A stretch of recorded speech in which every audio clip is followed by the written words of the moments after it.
अगर big boss 18 मैंने बोला था द करणवीर मेहरा शो है, तो Bigg boss 19 the Kunika Sadanand show है। उनके बिना क्या ही है, सब लोग तो उन्हीं के बारे में बात कर रहे हैं, अच्छा हो बुरा हो या जो भी है, बात तो उन्हीं का हो रहा है ना। सब बोलते हैं, जैसे तान्या भी बोल रही थी, अरे फराह मैम के सामने तो ये अपना ही बोली जा रही थी, उन्होंने फराह मैम को बोलने ही नहीं दिया। हर एक औरत जो पावरफुल होती है, चाहे वो बिग बॉस हो, चाहे वो बिग बॉस के बाहर हो, चाहे वो रियल दुनिया हो, किसी भी औरत की अपनी आवाज़ को कोई बर्दाश्त नहीं कर पाता है, उसको हमेशा दबाने की कोशिश की जाती है। घर के बाहर की बातें घर के अंदर तो करनी ही नहीं चाहिए। अगर इसकी शुरुआत हुई तो इसकी शुरुआत आवेज़ ने ही की। मैं हूँ बज़ूका के साथ आप लोगों के करीब दोबारा से, और ये है मेरी फेवरेट आरज़ू, जो मुझे बहुत बहुत बहुत बहुत बहुत ज़्यादा पसंद है। एंड इनको इंटरव्यू दे के हम ना जाएं, ये तो हो ही नहीं सकता। सीरियसली आपने जैसे मेरी तारीफ की, बट टू बी ऑनेस्ट आप इतने प्यारे हो कि मतलब कोई आपसे प्यार ना करके जाए, ये पॉसिबल ही नहीं है। तो आप, आई स्वेयर, मैंने मतलब अगर कोई कुछ चीज़ कमाई है तो ये कमाई है कि आप मुझे इतना प्यार करते हो, इतना बार मतलब जब भी आप देखते हो, और द वे आप मुझे कहते हैं ना, अरे आरज़ू, ये तो बहुत अच्छा लगता है। Thank you so much. उससे बड़ी बात, क्या कहना चाहोगे? बिग बॉस के घर के अंदर तो नहीं गए, बट जितना भी गेम देखा, कैसा लग रहा है?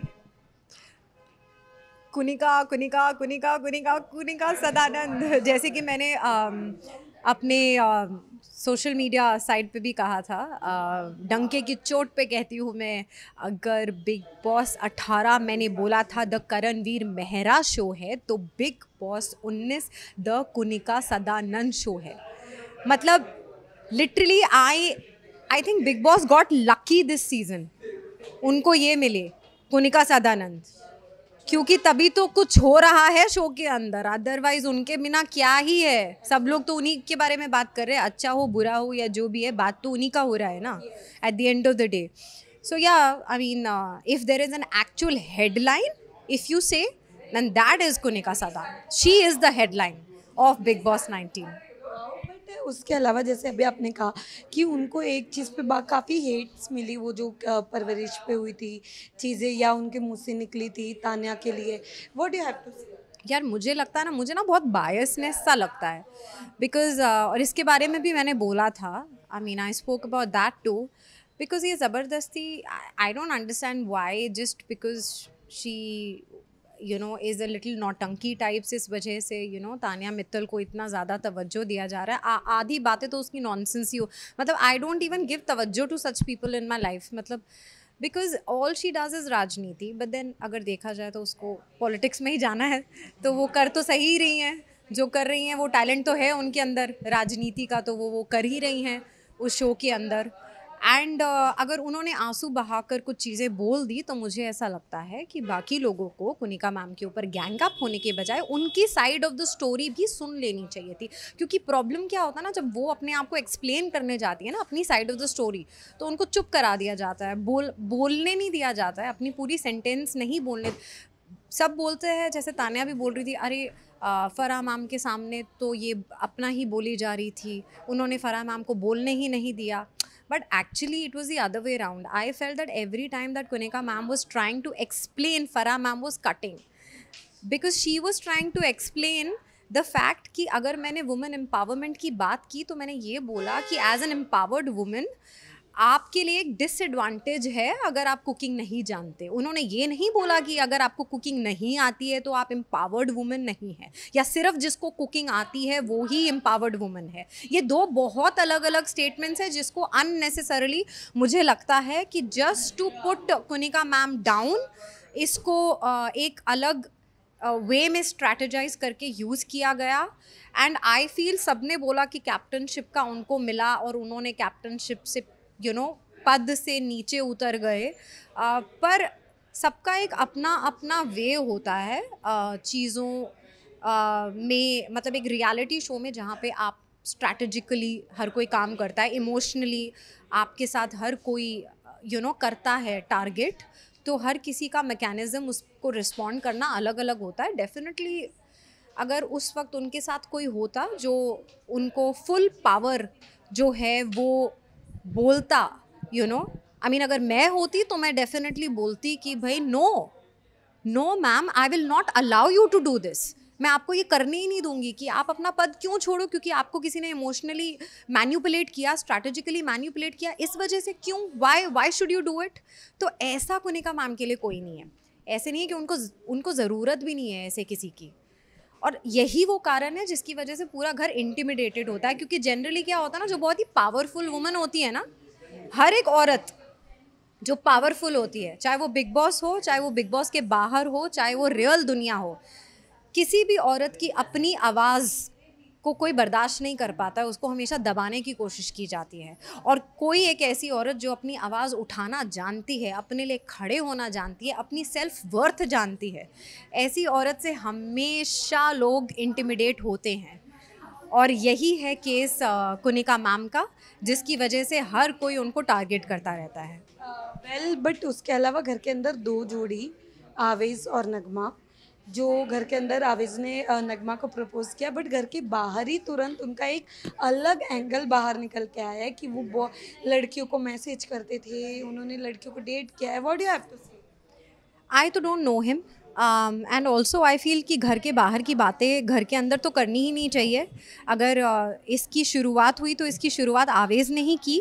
आवेश ने शुरुआत की तो बशीर ने उसका जवाब दिया, उसने भी बाहर की बात की तो बशीर ने भी बाहर की बात की। तो टिट फॉर टैट हुआ है, और वो जो भी बात थी वो निकली नेशनल टेलीविज़न पे, तो ऑफ कोर्स उसके बारे में बात होगी ही ना। And you know what, honestly अगर आप एक रियलिटी शो में आते हो तो you have to be prepared. आपको प्रिपेयर होके ही आना पड़ेगा, वहाँ पे कुछ भी हो सकता है। तान्या मित्तल के भी एक्स बॉयफ्रेंड का नाम काफी बार यार वो तो मुझे पसंद ही नहीं है, वो इंसान तो मुझे मतलब मुझे ना एक्चुअली सी वो भी एक घर है, हम भी घर में रहते हैं, हमारे भी बड़े बुजुर्ग होते हैं। ज़रूरी नहीं है वो लोग हमेशा सही होते हैं, कभी कभी हमारे बड़े गलत भी होते हैं, ऐसा ज़रूरी नहीं है। बट एक तरीका होता है, एक वे होता है, यू नो। आप उसमें रिस्पेक्ट का जो एक दायरा है, वो सिर्फ किसी को मैम बुला दिया का मतलब ये नहीं है कि उसको रिस्पेक्ट दे दी। आप एक तरफ से गौरव खन्ना उनको मैम बुला के बात कर रहे हैं और बोल रहे हैं देखो हम आपको मैम बुला के बात करते हैं, आपको रिस्पेक्ट देते हो, और दूसरी तरफ से एक टास्क के अंदर आप उनको फंगस की सब्जी बुला रहे हो। और ये बात अपना फरा मैम ने एड्रेस नहीं करी, ये नहीं करी कि ऐसे आप ऐसे कैसे बुला सकते हो यार किसी को, दिस इज़ नॉट राइट। और इवन ऑन द स्टेज, जब बीबी शो का जो स्टेज दिया गया था, जिसका होस्ट जिशान को बनाया था, उन्होंने भी एज अ होस्ट जब बाकी सब कंटेस्टेंट्स को बुलाने के बाद जब कुनिका मैम को बुलाया स्टेज पे मृदुल के साथ, आंटी के बुलाया, मतलब कुनिका मैम को बोलना पड़ा कि आप मेरा नाम लीजिए और मुझे बुलाइए। I think this was very wrong, this is not right. आप ऐसे किसी को डिसरिस्पेक्ट नहीं कर सकते, ये बहुत ज़बरदस्ती का डिसरिस्पेक्टफुलनेस जो है वो उसको बार बार किया जा रहा है। एंड ये 2 चीज़ें जो मैंने सोचा था शायद फरा मैम एड्रेस करेंगी, उन्होंने नहीं किया। And it's not because she is my favorite and I'm supporting her and that's why I felt bad, but I felt bad as a person, as Hunar, because as Hunar I will, जो मेरे से अगर कोई बड़ा है तो मैं उनको कभी भी ऐसे आंटी करके नहीं बुलाऊंगी। नेशनल टेलीविज़न पे वो एक एक्ट्रेस है और आप उनका नाम लीजिए, उनको बुलाइए। आप इस तरीके से हेट्रेड शो करना और ऐसे बुलाना, फंगस की सब्जी बोलना, ये बहुत गलत है, this is not right. But क्या आप राइज एंड फॉल देख रहे हो? हाँ, क्या देख रही हूँ? राइजन नहीं, राइजन में मैं तो बिग बॉस की फ़ैन हूँ, तो मैं तो बिग बॉस ही देखती हूँ। काफ़ी कंटेस्टेंट गए हैं और Arjun Bijlani is doing rise and fall, and ये मुझे पता है बिकॉज प्रोमोज जो है वो मैं देखती हूँ। नेहा जो उनकी वाइफ है उनके भी उस पर एंड अर्जुन के भी पेज पे, एंड आई एम श्योर वो जो भी कर रहा होगा बहुत ही अच्छा कर रहा होगा, धमाल मचा रहा होगा। क्योंकि एक तो पहली बात, as a I used to watch left right left जब मैं इस इंडस्ट्री में नहीं थी। सो मैं जब पहली बार अर्जुन से मिली तो मैंने उसको ये बोला आई एम योर फैन, ठीक है। एंड देन ऑफकोर्स देन एक एज अ फ्रेंड वो एक जब when I started knowing him, that as a person, that he's so sweet and so gentlemanly and such a nice person and a brilliant actor. मतलब मेरी तो अभी भी ख्वाहिश है, अगर कोई मुझे बोले तो मैं किसके साथ काम करना है तो मैं बोले मुझे अर्जुन बिजलानी के साथ काम करना है। I mean, I really want to work with him. He's a brilliant actor, he's a brilliant person I think every co-actress who has worked with him is very very lucky to have worked with him, and I am sure, even though मैंने Rise and Fall नहीं देखा, I'm very very sure कि he must be doing very very well in it. Pawan Singh भी घर गए हैं उधर, तो क्या हाँ, मैं तो शो नहीं देख रही हूँ वो वाला, पर इसीलिए मैंने बोला कि मेरे अंदाजे के अनुसार अगर कोई अच्छा कर रहा होगा then it is Arjun only, और क्योंकि उसमें वो काबिलियत है. He's a very smart, he's very intelligent, and he's a scorpion.